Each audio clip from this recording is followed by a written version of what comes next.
one, go. Hola, buenas tardes a todos. Bienvenidos a este webinar ¿Hay vacuna para la inversión? Soy Gerardo Mariñas, el CEO de GroupM en España, y el objetivo que teníamos hoy pues era analizar y ver qué es lo que ha pasado en el mundo y en España en cuanto a, pues estamos en un momento convulso en cuanto a la inversión publicitaria, a la situación sanitaria. Muchas gracias a todos por asistir. Me comentan que tenemos gente de Australia. Very welcome to you from Australia who are joining us for this webcast. Uno de los temas que tenemos es que todas las cosas en España normalmente empezaban a la hora. En España, sobre todo, empezaban a la hora las misas y los toros. Hoy vamos un poquito de retraso, pero bueno, para asegurar que se conecta todo el mundo. For the people from abroad, I'm just saying in Spain, usually the only things that used to start on time were mass and the bullfighting. So today we are almost in time. This has been one of the changes of this new normality. Y bueno, pues presentaros un poco quiénes vamos a tener. Vamos a tener a tres expertos que nos van a hablar de esto. En primer lugar tenemos a Brian Visser. Brian es el Global President of Business Intelligence de GroupM. Es la persona que mejor conoce la situación de la inversión publicitaria en el mundo, está en contacto con todos los mercados y realmente tiene un sentido muy claro de qué es lo que ha pasado y qué es lo que podemos esperar que pase. Brian también es la persona que desarrolla el informe a nivel mundial This Year, Next Year de GroupM, donde se analizan las tendencias y las inversiones publicitarias en todos los países del mundo. Brian, bienvenido. Buenas tardes. That's so pretty good. We can keep on going on English. yo no hablo español, francés, but no, I will all be in English. Very good. Thanks very much. Welcome, Brian. Bueno, haremos algunas partes en inglés, algunas partes en español. Luego, durante las preguntas, podéis, por favor, hacérnoslas en inglés o en español, no hay problema y las traduciremos. Luego tenemos a Jon Artolozaga. Jon Artolozaga es, estoy viendo aquí su título, director de Intelligence, Data y Analytics de GroupM en España. Jon, bienvenido. Es el sabio de la compañía que realmente, bueno, pues ha realizado una serie de estudios que luego compartirá con nosotros sobre qué es lo que están viendo los clientes y los anunciantes en lo que es en el mercado, qué es lo que ha pasado y qué es lo que va a pasar en los próximos meses. Bienvenido, Jon, muchas gracias. Gracias. Y por último tenemos a Javier Gallego. Javier Gallego es director de marketing de medios de GroupM en España, que lo que va a hacer va a ser compartir con nosotros cuál es la visión de los medios sobre el futuro y sobre esta época en la que, bueno, ya estamos en una franca recuperación y cómo vamos a seguir. Bueno, dicho eso, voy a dar la palabra a Brian. Quick question for you, Brian, before we get started. Where are you now? I am in Portland, Oregon, which is the west coast of the United States, halfway between Seattle and San Francisco. Very good. Lovely, lovely. So we have people from all over the globe. So I hope it's not too early for you. And thanks so much for joining us. So please, what's your opinion? Where are we right now? What has happened and what can we expect to be happening within the next months in terms of ad investment, the markets, the media market? What's going on? Yeah, well, thank you, Gerardo, and thank you everyone for joining. I'll answer those questions and more. What's going on, obviously, is a pandemic and an advertising market that is in some ways mirroring what's going on with economies around the world. We are expecting that the global advertising market will decline on an underlying basis by about 12% this year. And when I say underlying, I mean excluding the American elections, because in our numbers, we estimate around $15 billion of spending on political advertising in the United States. That's about what the size of the Spanish advertising market. That's just for political advertising alone in the US. So we exclude that number in our underlying number. And that decline of 12% is terrible. But it's only as bad as the global financial crisis of 2009. And I think this is one of the most interesting things for everyone to focus about. And you could argue it's actually kind of positive. The resilience of advertising has surprised me. Back in early March, when we knew this was happening, we knew how this would play out because we could see what was happening, certainly in Spain and what had happened in Italy. What had happened in China, but maybe France hadn't been hit yet, and Germany really not, UK not hit, US not hit. I was thinking 15 to 20% decline maybe, maybe a lot worse than the global financial crisis, maybe not as bad as the Great Depression. But the thing that happened is that it turns out that the consequences of the pandemic have been so narrow so far that it's only had a limited impact relative to the economic decline. And let me explain what I mean by that. We know there are some parts of industries which were just eliminated completely. Travel, air travel, cinema, obviously completely closed. Restaurants and bars, gone as an advertising sector, except for quick service restaurants. And but every other category essentially figured out ways to continue operating, just like all of us have figured out how to continue doing our day jobs for the most part. Most categories of marketers, after that initial period in around the world, at least in March and April, where you just saw an elimination of spending, and I would add, of course, Spain and Italy hit a little earlier, China hit even earlier, but globally.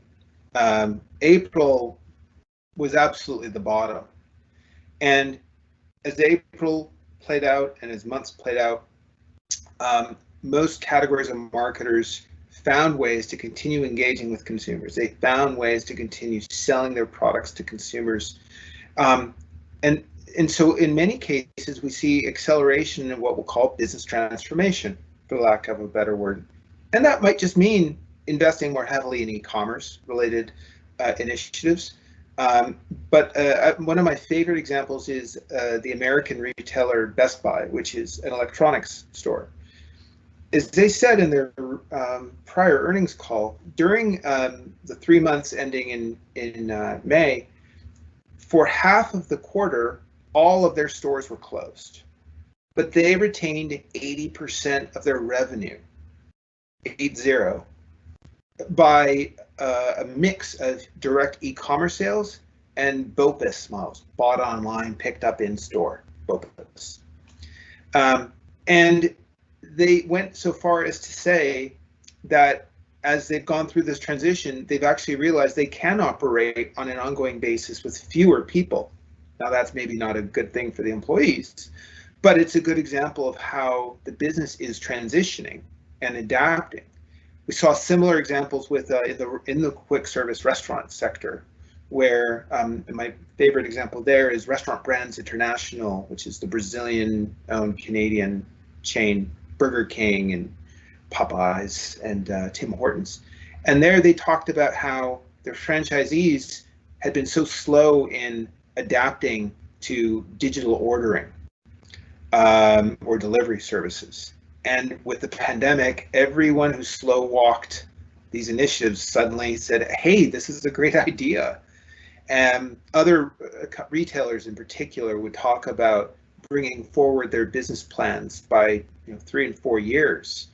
And so I think that that's one of the most interesting things, that while again, we had this massive disruption,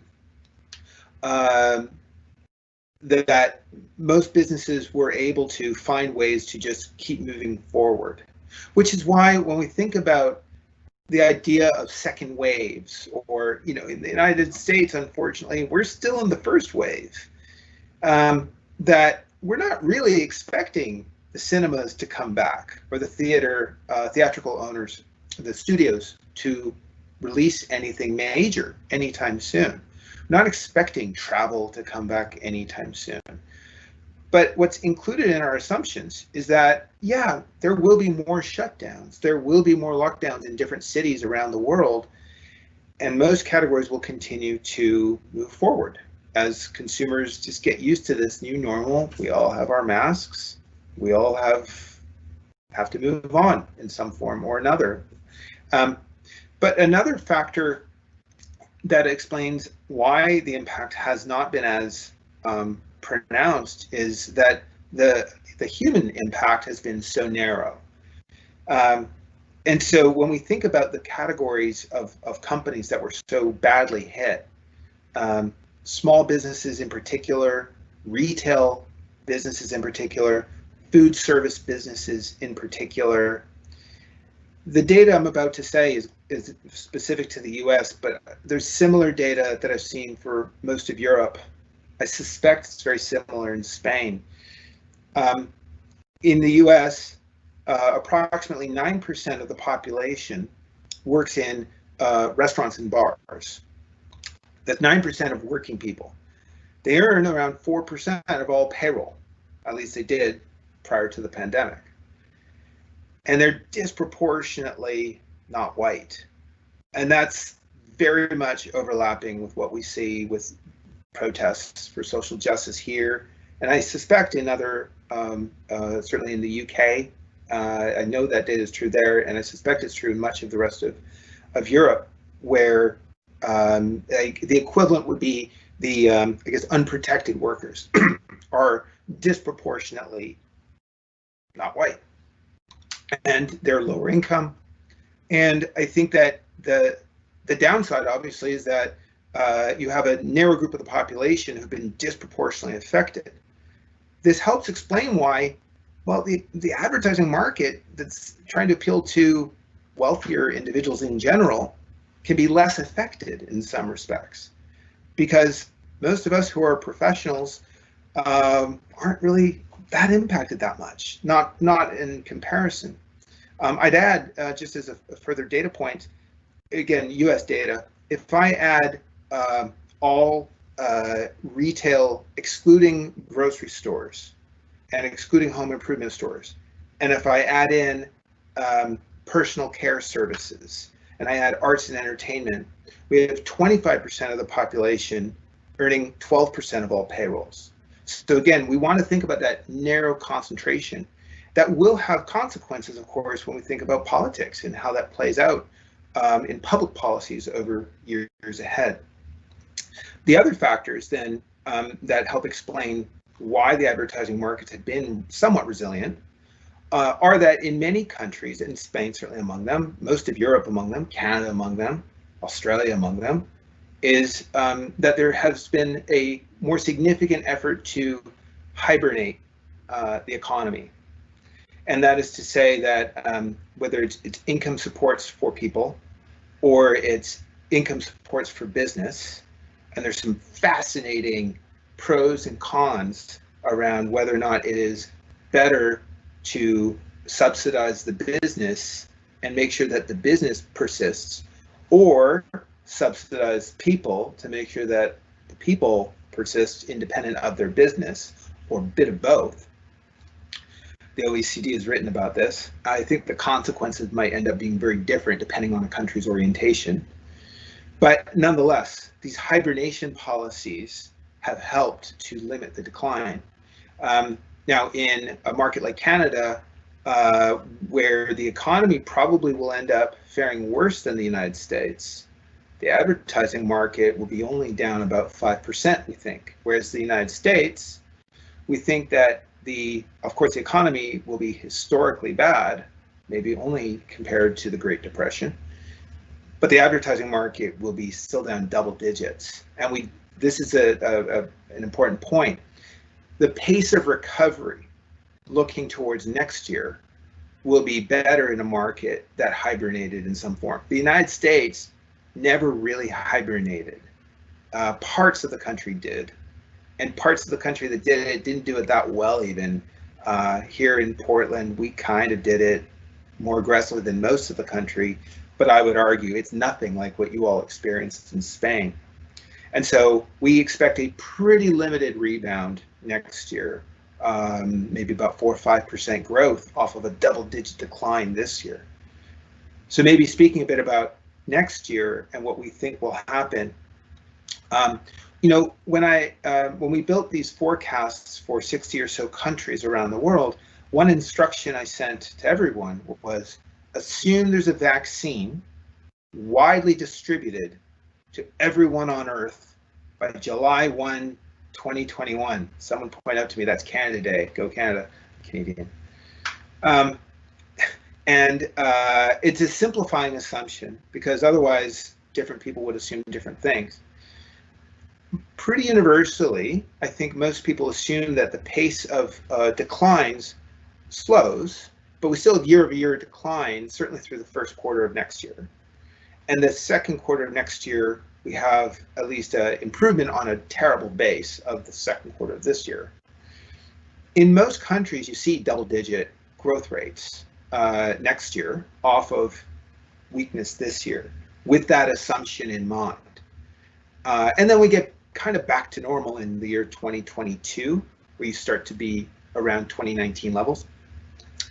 Again, the US will be a drag because unfortunately we have really messed things up here. Maybe the last set of points I would make around the assumptions in our forecasts. Digital advertising has been increasing in its share of the total market for some time, for a number of factors, or for a number of reasons. Large advertisers have been increasing their share of budgets to digital as time progresses, but it's been very minor. They've been funding digital from print, but not funding print digital from television necessarily, because it does different things. We see more rapid growth in digital when we think about these new emerging digital brands, digital endemics, the Ubers of the world, Amazon as a marketer, etc. But also small businesses who have been disproportionately digital in their spending. One of the factors causing a major shift of spending into digital this year, and the share increases rapidly, is that those small businesses that are in a desperate struggle for survival have probably adapted their marketing and advertising spending to digital sources faster. They've increased their spending in many cases. And I think that's skewing the numbers up. So that's something to keep in mind. But at the same time, as businesses pursue digital transformation and more of their businesses are oriented around digital products, digital services, that will contribute to an ongoing increase in allocation to digital. A last point about the data, we thought it was important to help think about digital advertising in terms of the digital extensions of traditional media, separate from pure play internet numbers. In other words, we've laid out the data so that we can think about Spotify, for example, both as audio or radio, and we've included the Spotifys of the world in the radio and audio line, and the similar equivalents for every other traditional media in their traditional media line, so we can look at the medium in its broader definition. We've also looked at the data by putting all of those digital platforms in the internet line. So all of those are, I think it's important to be able to look at the data in both ways, which we certainly do. With that, I'm sure I've spoken too long, and I think I'll pass it over to, I believe, John. Hi. I have a presentation. Tengo una presentación y os la voy a poner. Gracias, Brian.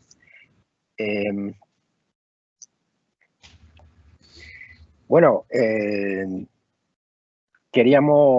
sabemos que tenemos que convivir con el virus y lo que queríamos es saber cómo iban a convivir nuestros clientes con ese virus, ¿no? Cómo va a ser su comportamiento en cuanto a inversiones publicitarias y sobre todo cómo íbamos a ir recuperándonos de la caída, ¿no? Hicimos primero un estudio más cualitativo en España, lo presentamos en Europa, les encantó y dijeron, perfecto, pues vamos a hacer un estudio a clientes, pero lo vais a hacer vosotros, de regalito. Y además, pues como aquí tenemos también cosas que aportar, ¿por qué no lo hacéis también a medios? Y bueno, pues así surgió este estudio que está hecho a 590 y pico, 594 anunciantes, 594 clientes de Grupo NMEA y 57 en España. Luego Javier os va a contar el estudio que hicimos para medios, ¿no?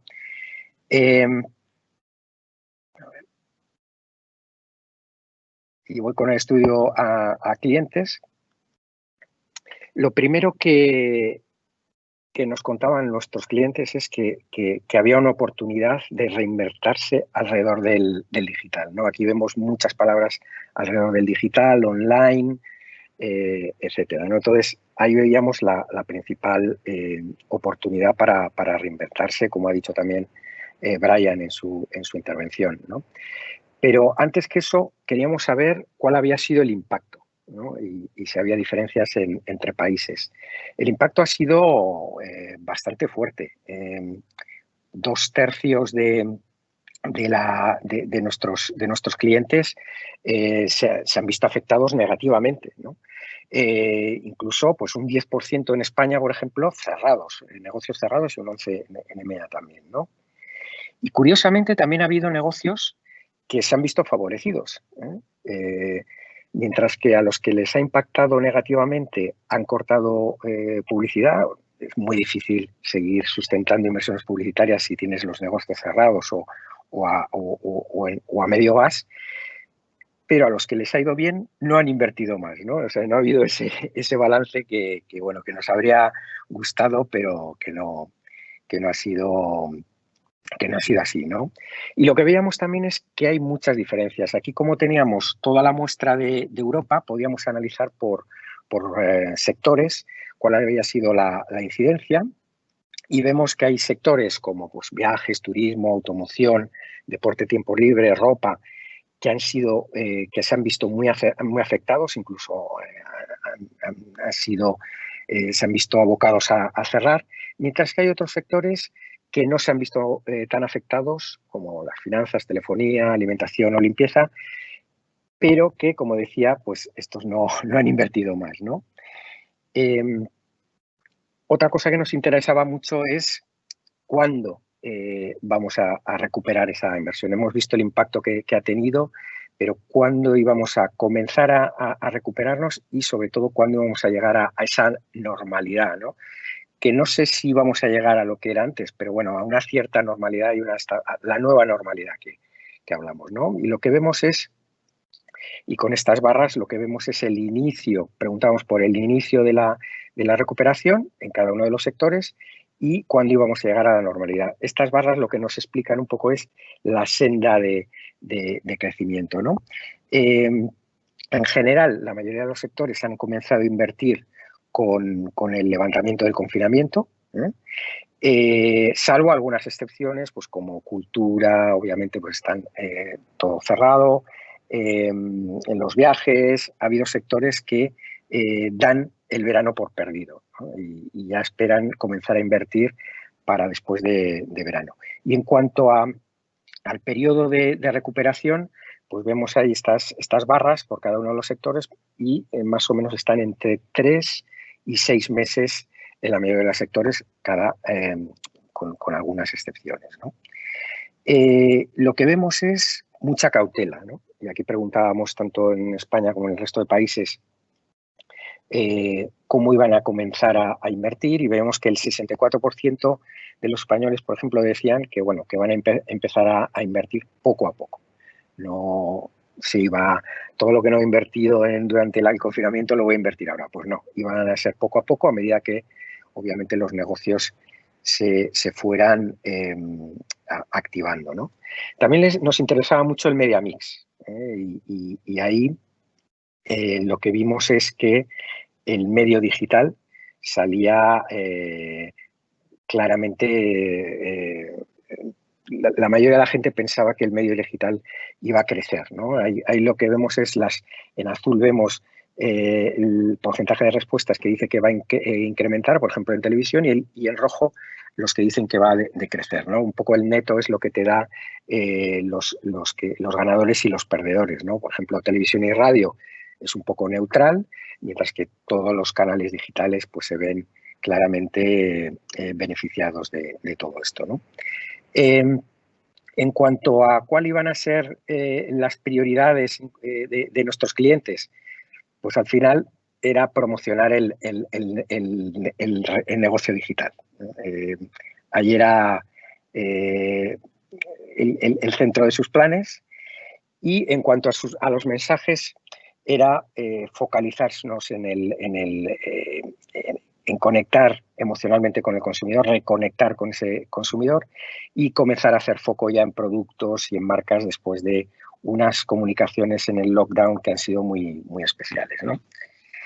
En definitiva, hasta que no tengamos vacunas, pues vamos a tener que seguir conviviendo con este virus y los anunciantes pues siguen siendo optimistas, saben que es un momento, los momentos de crisis son los momentos de reinventarse y cambiar, saben que hay que hacer foco en el consumidor y en el digital, van a ser los principales protagonistas.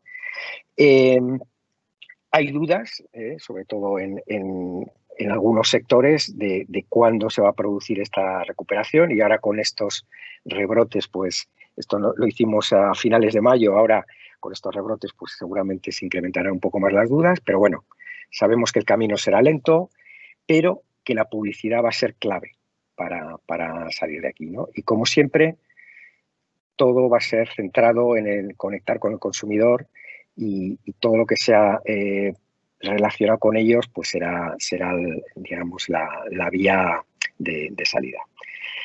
Ahora os paso con Javier, que os va a contar el estudio que hicimos entre los medios, que es un buen complemento a este de los clientes.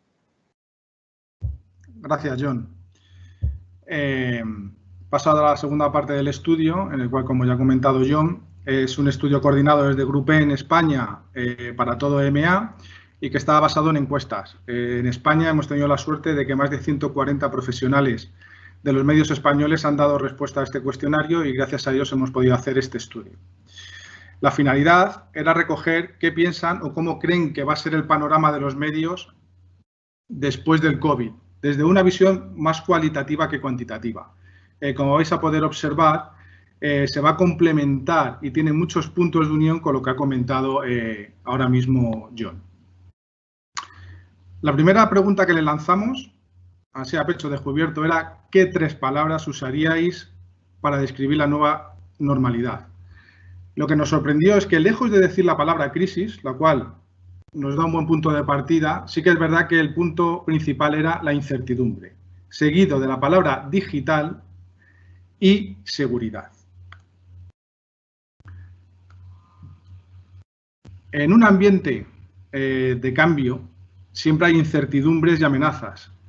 En el estudio hemos podido observar que 6 personas de cada 10, dato muy similar al de EMEA, ven que habrá fortalecimiento, por un lado, de un determinado número de agentes, mientras que habrá un determinado número de agentes que se verá debilitado. Mientras que una tercera parte del mercado cree que no habrá ningún tipo de cambio en el número de players y que se mantendrá igual y, por tanto, no habrá cambios en el mercado publicitario.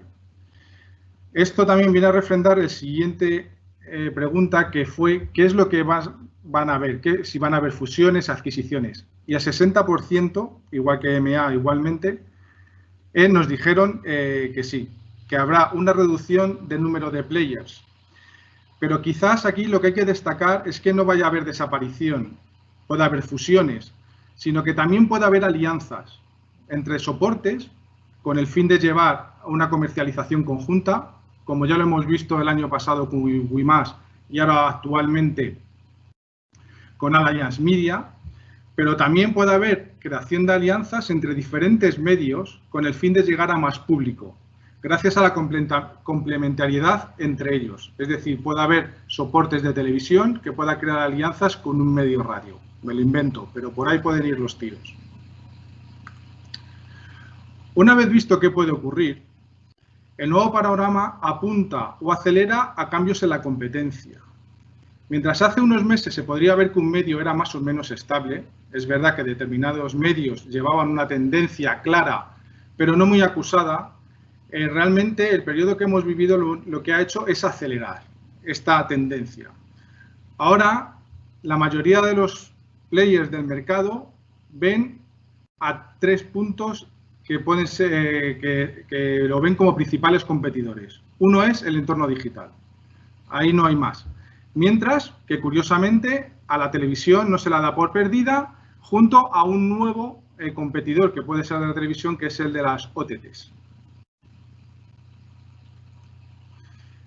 Ya dentro de las compañías vemos que ante este panorama habrá unas determinadas áreas que se van a reforzar, las cuales van a ser trading, estrategia, innovación y curiosamente incluyen aquí el branding content, como ya veremos más adelante que también lo incluyen en otros lugares.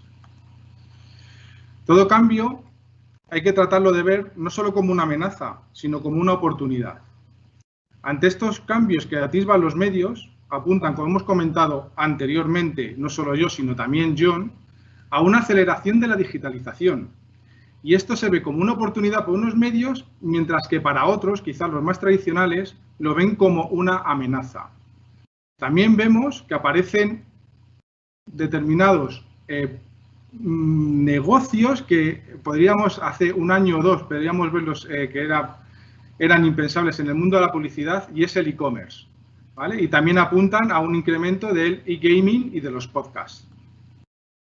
En la parte contraria, la amenaza principal, aquí sí que aparece que es la crisis económica que se pueda desarrollar durante los próximos meses.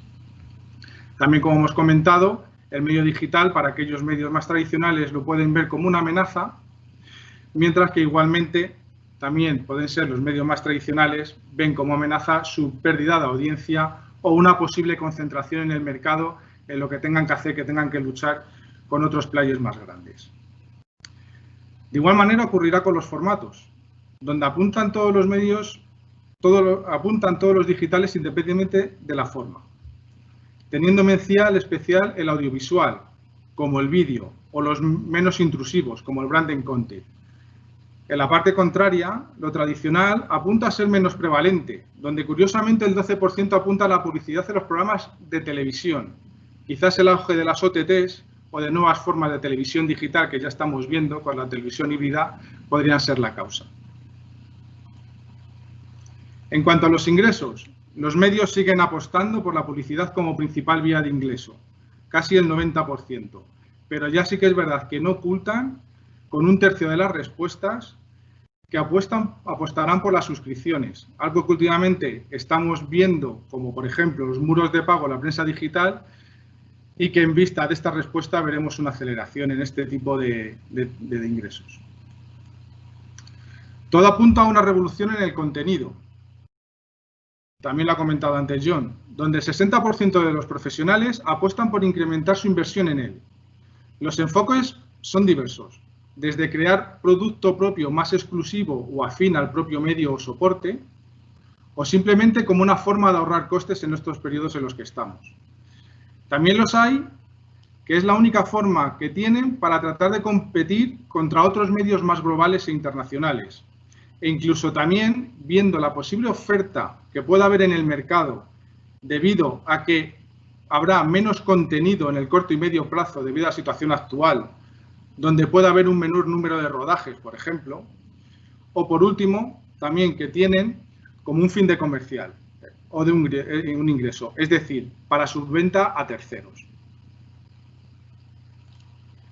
Pero también la respuesta puede estar por el incremento que viene del lado que habrá mayor contenido más individualizado hacia el consumidor.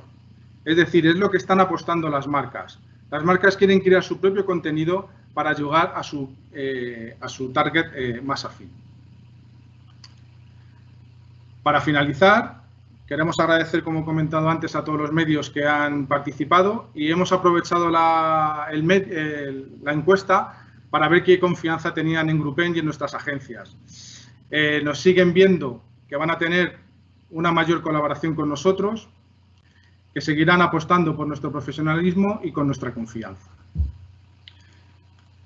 Como conclusión, pues bueno, podemos ver que la mayoría de los puntos que hemos visto en España coincide con los datos que hemos recibido de EMEA, que habrá lamentablemente ganadores y perdedores y que posiblemente el número de agentes os disminuya o tendremos una oferta más concentrada debido a alianzas.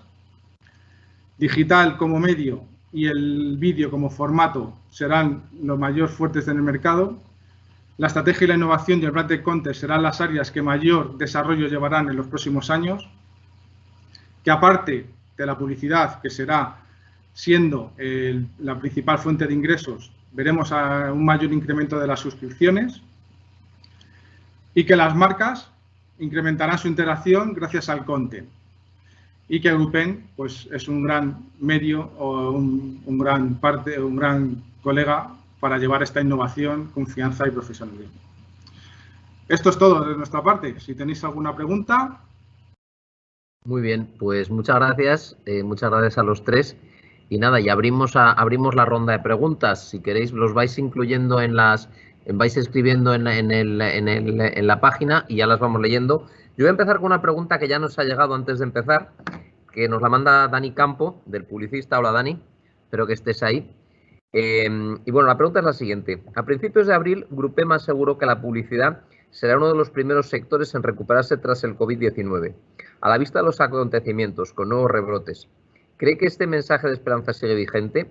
¿Qué mensaje les daría a las marcas en época de crisis como la actual? Yo esta se la pasaría primero a Brian. Brian, just to give you a brief recap of the question. Beginning of April, Grupem said that advertising would be one of the few sectors of the main sectors or first sectors to recover after COVID. Given the state of the evolution of the pandemic right now, is this still a valid statement, or what is your view on this? And what messages would you give the brands in a crisis time like this? Yeah, so I think the cure to the pandemic, I guess speaking to your theme of this event, is that businesses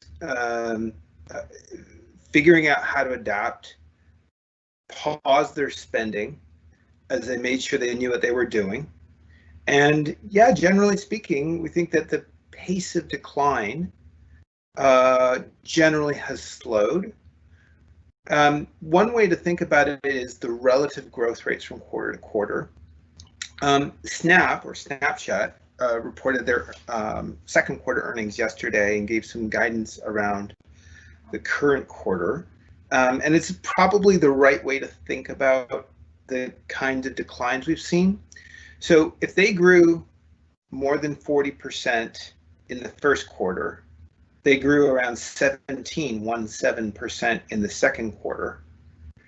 And they've said in July through to July 19, they're growing around, they've grown so far around 30%. In other words, now clearly those are growth rates that I think most in the industry would love to have. But I think it's the relative growth rates that are important here. In other words, you saw about a 30% change in growth rates between the first and the second quarters. And now you're seeing what looks like maybe a 10% better growth rate in the third quarter relative to what we saw in the second quarter. If you were flat, I mean, to translate that, if you were flat in the first quarter and you were down 30% in the second quarter, would you be down 20% in the third quarter? And then maybe down 10% in the fourth quarter. That's kind of the pace that that I think is happening. In other words, the rates of decline are slowing, and that is the consequence of the second quarter. So much of the decline came because every advertiser who could cut their spending did. Every budget that could be cut was cut because of the uncertainty. So again, as businesses are figuring out ways to adapt, they are returning with spending, maybe not at the same level they were at in the year ago period in all cases, but more than what we saw certainly in April and in May. Thanks very much, Brian. John, Javier, no sé si queréis añadir algo más específicamente en el caso de España. No, vamos. Bueno, yo voy a hacer algún comentario sobre qué es lo que estamos viendo. O sea, la realidad es que, por supuesto, dependemos en gran medida de qué es lo que pase con la situación sanitaria del país. Bueno, pues, lógicamente ahora pues hay ciertos focos de preocupación, pero la realidad es que lo que sí que estamos viendo es una recuperación. Estamos viendo semana a semana cómo las inversiones publicitarias se están recuperando. Lógicamente, estamos en un verano atípico. Este año teníamos que haber tenido Juegos Olímpicos, teníamos que haber tenido una Eurocopa de fútbol que no hemos tenido. Sin embargo, sí que es verdad que hemos visto la recuperación que va también en muchos casos, hemos visto, muy relacionada con las noticias que aparecen. Entre ayer y hoy pues han empezado a aparecer noticias de que es posible que aparezcan las vacunas, tanto por Oxford como en otros países. Y bueno, pues lógicamente eso lo estamos notando ya, en que realmente pues pueden aparecer buenas noticias que animan al entorno económico. Muy bien, pues paso a otra pregunta, que es de Maite de Anuncios. Dice, ¿cómo influirá un hipotético crecimiento de los modelos de suscripción en la presencia de publicidad de los medios? Brian, this is also for you. Sure. How would a hypothetical growth in the model of subscription in the advertising present in media? When you're talking, I would assume we're talking here about subscription, OTT especially, and pay for view. Yeah, how is it impacting the industry? The advertising investment, how that might affect, given that looks like it's increasing. Sure. So, you know, a little known fact in Spain, I bet. Did you know that Winston Churchill, the British Prime Minister, he was a media planner? Did you know this? It's a true story, little known. He observed when he worked as a media planner that television is the worst form of advertising except for all those others which have been tried. And for those unfamiliar, the saying is democracy is the worst form of government except for all those others which have been tried. This least bad alternatives concept is really important to think about when you're trying to study or understand the industry. It's not whether or not the medium has gotten worse. It's whether it's better than the next best alternative to satisfy a given goal. And so in the context of subscription services growing and taking share of viewing, and we've seen this around the world, where we certainly, when countries went into a lockdown, total television viewing grew rapidly, but a disproportionate share of viewing went to streaming services where we could see the data. And as things have gotten back to normal, it looks like streaming services have probably maintained a lot of that share. So in other words, it's accelerated the shift of viewing into those non-ad supported streaming services and subscription-based services. The question then, in terms of looking at what the impact on advertising is television still the least bad alternative? Yes, for the most part.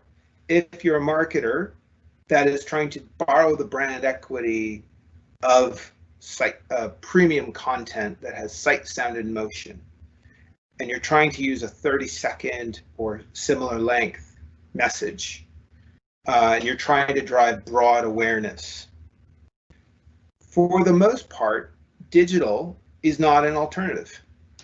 It's an inferior one. It doesn't matter how much time consumers are spending with it. And so long as the bulk of the population continue to watch advertising supported television, and you can accomplish more or less the goals that you have as a marketer with television, the subscription services can continue to grow. They can continue to take share. There's a long way before television's advantages over the next best alternative fall away. Mm-hmm. Very good. Thanks very much. Next one's also for you, Brian. According to the Group M this year, next year, so this is your child, the decrease in ad investment in Spain is gonna be higher than in other countries. Why is that, in your opinion? Yeah, well, I would ask Javier for that. You know, well, for the specifics on Spain, I'll speak to some of the differences in different countries. For the most part, we asked individual markets to tell us what they thought whatever approach that they wanted to use was the right way to right feel for how the market would adapt. And certainly when these numbers were produced in the April and May period of time, we could look at our own business and we could see what was happening. And we could look at, and obviously when it comes to what larger advertisers are doing, we have the best view in the world of anyone on that. There's still a lot of guesswork when it comes to smaller businesses who don't get serviced by agencies, or by the performance-based marketers, the app developers that maybe don't work with agencies that much.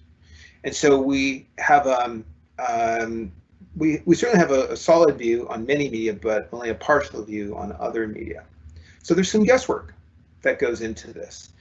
But I know from spending almost 20 years looking at the United States advertising market in great depth, and I was more involved in a hands-on way in the British numbers and in the Canadian numbers. The more you do this, the more you have a feel where you can go,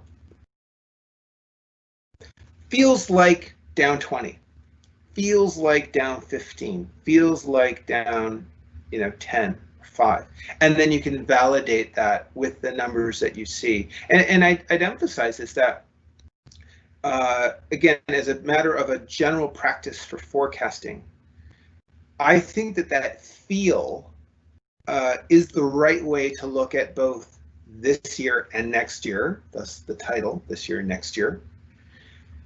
But when we go beyond this year and next year, and our forecasts go to 2024, we try to use more of a model-based approach, because there's so many variables that you can't anticipate.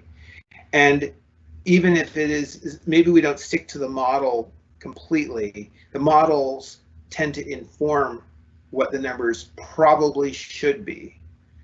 And that informs then what the longer term numbers are. That's more of a general view about how we forecast. But for Spain, maybe Javier, maybe could provide a more specific insight.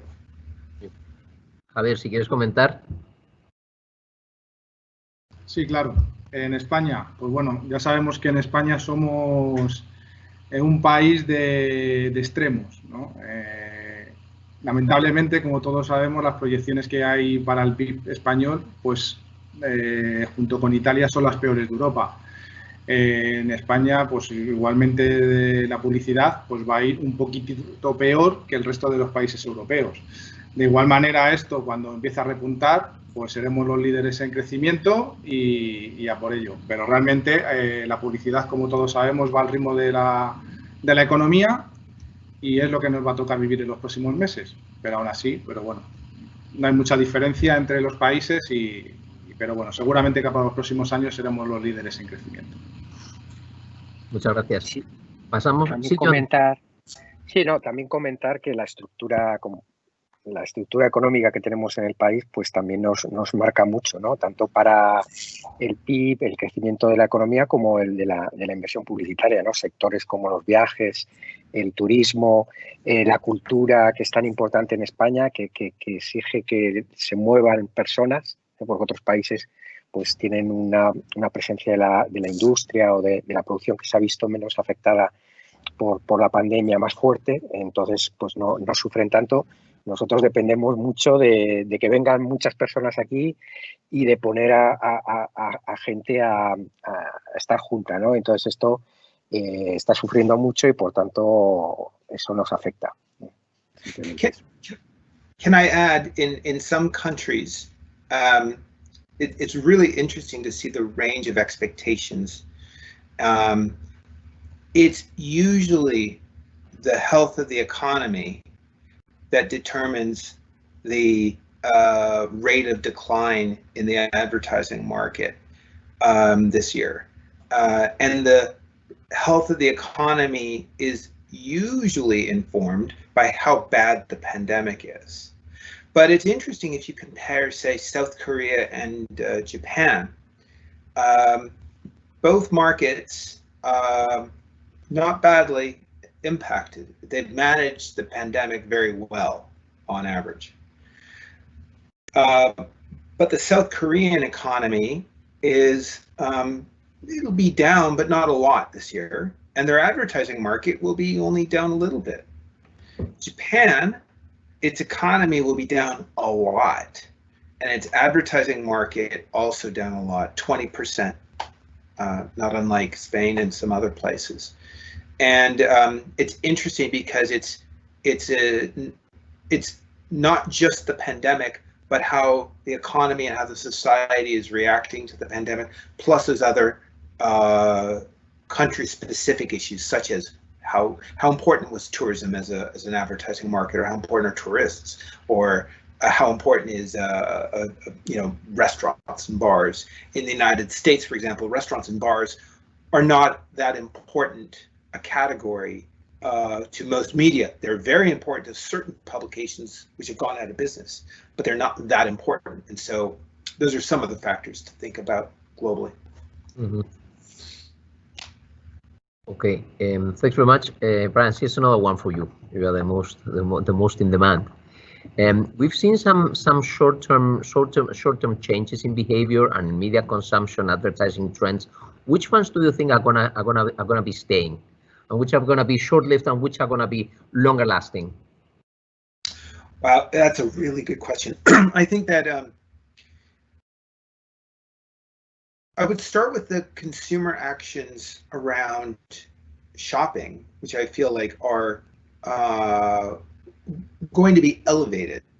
In other words, a lot of the things that we are now used to buying online will continue to be bought online. Food and grocery, which was not bought online as much before in any country. And I think that in other categories, we will, similarly, my coffee, I now buy online rather than walking to my local barista, and that works well.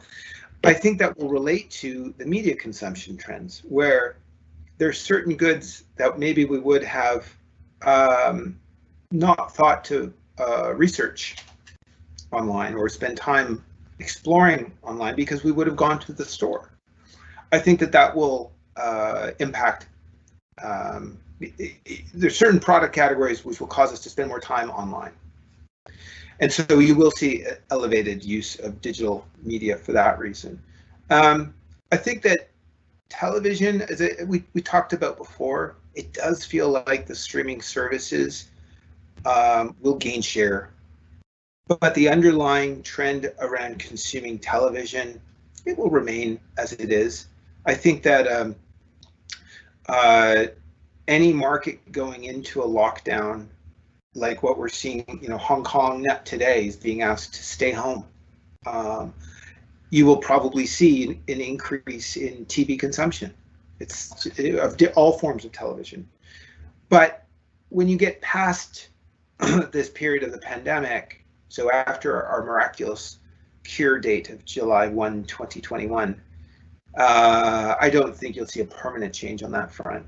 I do think outdoor media is worth thinking about. I do think that some habits will change, and that maybe people won't gather as much as they used to. I think they will. They clearly will. The humans need to gather in places. But I think that there might be some lingering preferences away from gathering in large places. Unfortunately, for cinemas, I do wonder if there might be some permanent impacts where once there's a cure, I think people will go back to theaters. But it might be something where, like, the buffet, the concept of the buffet as a way to consume food might be gone forever, right? I guess that would be a fascinating thing to see what happens. We always knew they were possibly unsanitary. We kind of just overlooked it, no matter if it was a good buffet. And now, when we come back, I don't think people can look at a buffet the same way. So in the same way, I wonder if some people will be reluctant to go to certain public places. Mm-hmm. Very good, very good. Given your experience and the view you've had of most markets, what brand or what advertiser would you think has done well in these circumstances? What practice have you seen that could inspire us in terms of who has taken the advantage of all this dramatic situation to come out stronger, or has shown resilience, or some activities that can be an idea for everybody else?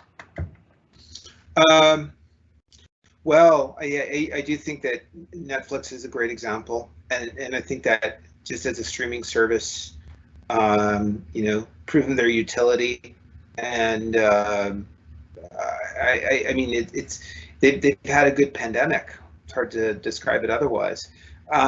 Beyond the streaming services, I do feel like those brands who invested in early on in things like making sure they were producing sanitizer or trying to find ways to be helpful early on probably will be remembered for those efforts.